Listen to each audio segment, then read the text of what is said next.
Alright folks, welcome back. Presumably if you're here on this video you don't need an introduction, but my name is Freyn, I'm English and I make videos on survival games. Mostly Ark at this stage, but who knows in the future. We just hit 1,000 subscribers last week, more than I ever thought I would be at on this stage of the channel, and so in celebration I've been taking questions for a little Q&A. It's a bit more of a freestyle format than my usual videos I guess, but well, let's begin, shall we? Do I enjoy other genres? Yeah, definitely. I enjoy games from most genres, to be honest. My first really big hooks back when I was younger were RTS games. I played the hell out of Command & Conquer as a teenager. Don't really have the micro skills for RTSs these days. You know, it's changed a bit, but I do still enjoy them. I played lots and lots of FPS and RPGs over the years, lots of MMOs. These days, I pretty much just play anything that's co-op, to be honest. I've gone through a few phases. I used to only get games that were PvP, then I went through a lot of single players, but now it's primarily a social thing. I mostly just, co-op. I'm looking forward to a game called Deathground. Dinosaur co-op horror is how they describe it, so hopefully that'll be fun. Do I have other hobbies? I've not really had much time for any lately. You know, YouTube's pretty demanding. I've always really enjoyed the Warhammer universes, especially 40k. I played a lot of the tabletop back when I was a teenager. Didn't really have much to do with it for quite a while, but in recent years I've started getting quite back into the novels and even a bit into the painting side. I've been trying to get back into that. I also play guitar, although again not so much in recent years. It has not really been getting the time it used to. Favourite period of prehistory? I'm going to be extremely boring and predictable on this one and say the Cretaceous, simply because it just contains the bulk of my favourite dinosaurs. I don't think there's really any more reason beyond that. Favourite prehistoric animal? Now this one, I absolutely love ankylosaurs. I always had a soft spot for those, but also, I mean, as a kid I adored the sauropods. And many of the classic prehistoric creatures like mammoths, ceratopsians, the stegosaur, the rex. Right now, I think I'd probably say Anki, but it could change overnight, to be honest, you know. How did I find Ark? I looked at it a few times over the years on Steam sales, actually. Every time it came around, I thought, maybe that could be good. Mostly because it had dinosaurs in it. But I was put off partly because the main art is a T-Rex with lasers and I wasn't really that big of a fan. I mean, crazy, right? But it put me off a little bit. And partly because I asked friends who'd played it if it was worth getting, and they all said it's not a good purchase. And fast forward to last year, and it was free on Steam for a bit after they announced Ark 2. So obviously, you know, free game, why not pick it up? And then it just sat in my library for a bit, until a few months later when my girlfriend and I were looking for something to do together. We both had picked it up during that free period and so said, yeah, you know, that's something we could play together, let's give it a try. I think we played 14 hours in that first session and it's been pretty much a constant game for me ever since. Favourite dino in Ark? Oh dear, again, this is really tough to answer as there's a few that I will always tame, you know, every single playthrough. There's some dinos which have a soft spot again for nostalgic reasons as a kid, and then of course there's some that are just really more essential to the gameplay than others, I think. But at the moment, as you may have picked up on if you've been watching the series, I kind of feel a bit naked without having a Stenoma with me, so I think I'm going to say that, actually, yeah. What's your favourite Ark map? I've still yet to play either of the Genesis maps, but at the moment I'm going to say Lost Island. I haven't finished it yet, obviously, and it may not have the most to do or the most available tames, but there's just something about it that I've really fallen in love with. It just feels so natural to me. The biomes blend together really, really well. There's loads of attention to detail. I love the colour palette. It's such a beautiful map, and I don't think I've ever flown around one looking for a place to build and had such an issue trying to pick a spot. I love that sort of the swamp weaves its way through the island instead of just being one area. Again, that the jungle all over the place. It doesn't feel like it's divided into biome chunks. Even the ocean is maybe a bit more fleshed out than most maps for me. It's just such a nice looking map, and there's so many places I want to build. It also doesn't feel incredibly easy. They haven't gone over the top with easily accessible loot or abundant resources, piles and piles of rich metal everywhere. It has a bit more survival to it. Out of current winners, which is your favourite design-wise or purely aesthetics-wise? Speaking strictly on what we've seen from Wildcard's version rather than the original submission. Design-wise, it's going to be Gigantoraptor.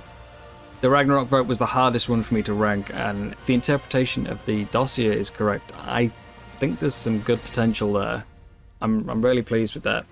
Aesthetics-wise, honestly, I think they've all been great, although the healing is less exciting for me than the E-Key. But I think my favourite at the moment for aesthetics might be the Fasola, actually. They're all really, really good, but there's just something primal and powerful about the frame they've given the Fasola. What's your favourite creature in Ark design or gameplay-wise? Oh god, this is really hard because I like simplicity, but it's kind of hard to say that something has a great gameplay design when, all it does is bite things. I don't know if I could name a favourite. I think the Karkar and Deinonychus both have to be up there, though. I love them both aesthetically, and I think they're really well done for gameplay. Neither are crazy complicated concepts, but they still feel like there's a bit of an actual design to them. I'm not overly a fan of the whole giant apex part of the Karkar, but I appreciate that it isn't just out the gate super strong. You've got to build up to it. And I'd be honestly very happy with a similar concept on a smaller creature.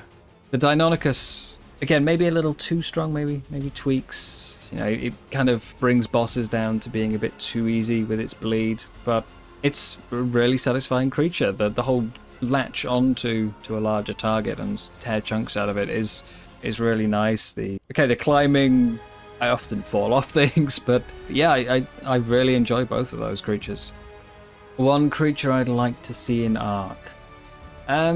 I feel like all the broader groups are kind of represented to some degree already, and I'm not the kind of person to divide it further down. I'm not going to say, well, we have an Anki, but we don't have a Nodus, or that doesn't bother me. So to me, all the groups are kind of already there. But for an individual species, I think if the right design was there, I'd really like to see the Stygimoloch. Although again, it could change by tomorrow. I don't know what it would do different to the Pachycephalosaurus. But yeah, with the right design, I'd really like to see that. There's so many answers, honestly, to this question, but only if the design was right. What do you think the new ASA exclusive DLCs will be about? I'm not the best with the lore, to be honest. I know the basics of the story, but probably not enough to really speculate on this one. I've seen a few theories around elsewhere, of it being set at Arat Prime. And what they've said makes a lot of sense to me. It's a significant point in the story while still being something that isn't exactly fleshed out. So there's room for an insert there. A hole in the story to fill out with new explorer notes. But I guess it depends on whether we see the story as being about us as a survivor or about the group of survivors we know through the notes. If it's focused on us, then we could divert to any other number of arcs along the way that we've not already seen. It could just be, maybe there's a snow arc out there, or maybe there's an ocean arc, who knows. Do I think ASA will have more exclusive dinos from the poll winners? There's been lots of speculation on this. I think there's a few quotes actually from some members of Wildcard around saying that there's a chance they'll do it once all the others have been rolled out. Not just the other vote winners, but all their planned content is rolled out. But they don't have any actual, it's not on their roadmap. There is a statement saying they have concrete plans for additional creatures further down the line. But specifically for the current maps, the only additions they have planned are the ones from the votes. But I do think there's a solid chance we'll see some of the same creatures. Maybe not the same designs taken from the votes, but clearly the community has shown a love for them. And if they want to add more creatures, then what are my thoughts on modded Ark, specifically vanilla-esque? So modding in general is fantastic for games. It really boosts the longevity, and I'm so happy for all the console players that they are going to be able to access mods now. That's going to be fantastic. Me personally, I tend to avoid any mods that make big changes. I like some sort of survival in my survival game. So anything that takes away the danger from it or overly trivializes it, I tend to avoid. The two most common mods I will use are the Architect or Castles Keeps Forts mod, because all they do is just tweak the building a bit and give you some new aesthetics.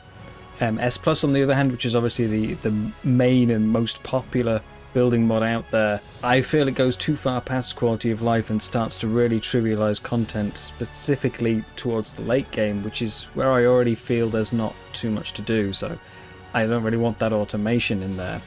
As for creature mods, I think the quality of creatures out there are fantastic in terms of the implementation, the animations, the models. There's so many really, really good ones. And I will usually try and run a different one every playthrough just to see what they're like. But it's been pretty tricky trying to find one that I think adds something interesting to the game without becoming a bit overpowered. For lots of them, when I've fought bosses with them, it's felt very easy. That those creatures were just a bit too strong. And that's one reason I will always prefer official content over modded content. But mods are absolutely a positive for the game, and everyone should play exactly as they want to play. The key part is making sure it is still fun for you, and mods have helped a lot of people have more fun than they normally would. How did I decide to start a YouTube channel? Well, I've actually done content creation before, but it was all streaming on Twitch. Ironically, because I felt like editing was just way too much work, and I didn't really want to have to do all that.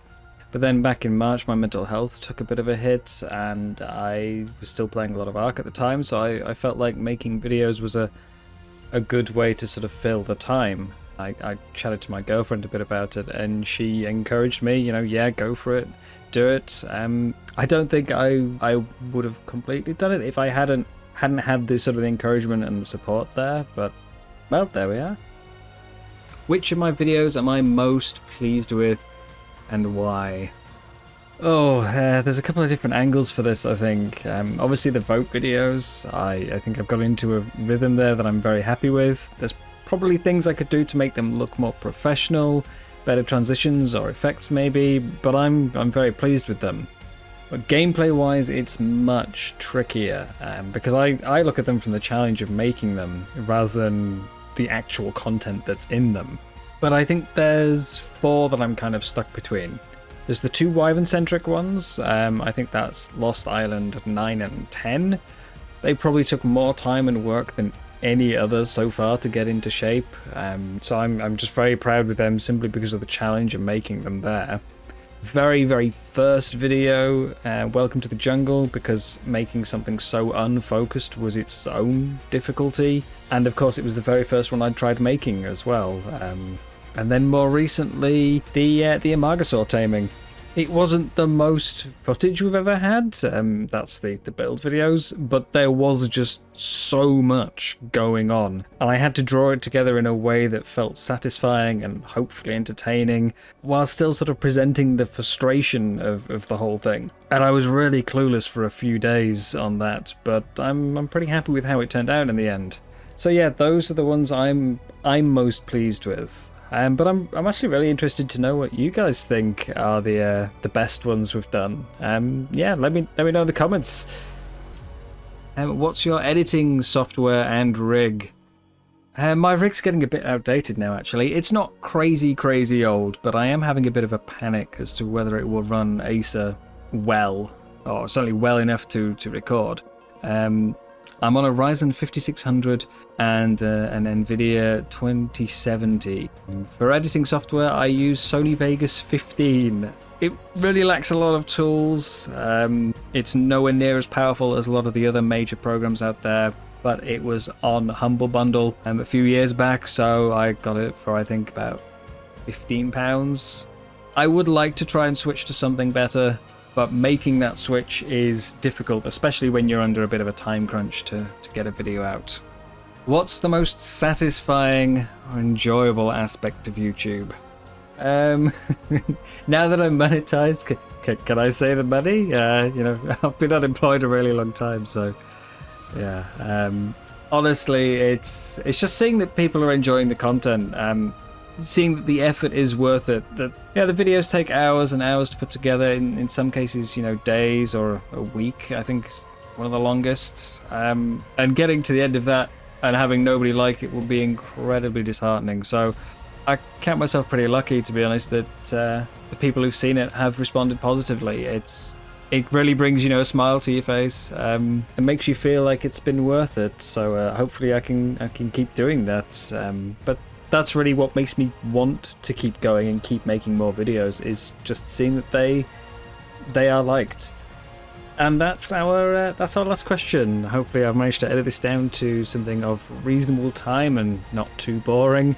These questions have all come from either YouTube comments or the Discord. There's a link down in the description if you would like to join. We'd love to see you there. Hopefully you've enjoyed. As always, let me know what's your favorite dino. What's your favorite video that we've made, and what would you like to see in the future? You know, what else can I do on the channel that you would like to see? But thank you all very much for watching, as always, and yeah, we will see you in the next one. Bye bye.